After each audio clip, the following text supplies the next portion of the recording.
বহুদিনের স্বাদ পূরণ হলো আজ। অনেক দিন ধরে ভাবি কিছু ভালো কাজের মধ্যে দিয়ে সমাজের পিছিয়ে পড়া মানুষদের জন্য কিছু করব, কিন্তু কিছুতেই বুঝতে পারছিলাম না কিভাবে সেটা করব। ঈশ্বরের কৃপায় সেই সুযোগ এলো জগন্মাতা রামকৃষ্ণ সেবাশ্রম সংঘের বড় মহারাজের হাত ধরে। এই আশ্রমটি রানী রাসমণির জন্মভূমি সংযুক্ত একটি মন্দির। আশেপাশে অনেক পিছিয়ে পড়া মানুষের বসবাস। মহারাজ প্রায়ই আসেন আমাদের বাড়ি।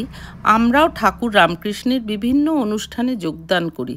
তাই উনি এসে বলেছিলেন 1 মার্চ ঠাকুর শ্রী শ্রী রামকৃষ্ণের আবির্ভাব তিথি। এই উপলক্ষে আমরা ওখানকার মানুষদের ধুতি ও বস্ত্র প্রদান করব। আমি এই সুযোগে নিজেকে এই মহৎ কাজে অংশীদার হবার ইচ্ছা প্রকাশ করি। উনি খুবই আনন্দিত হয়ে আমাকে এই সুযোগ করে দেন।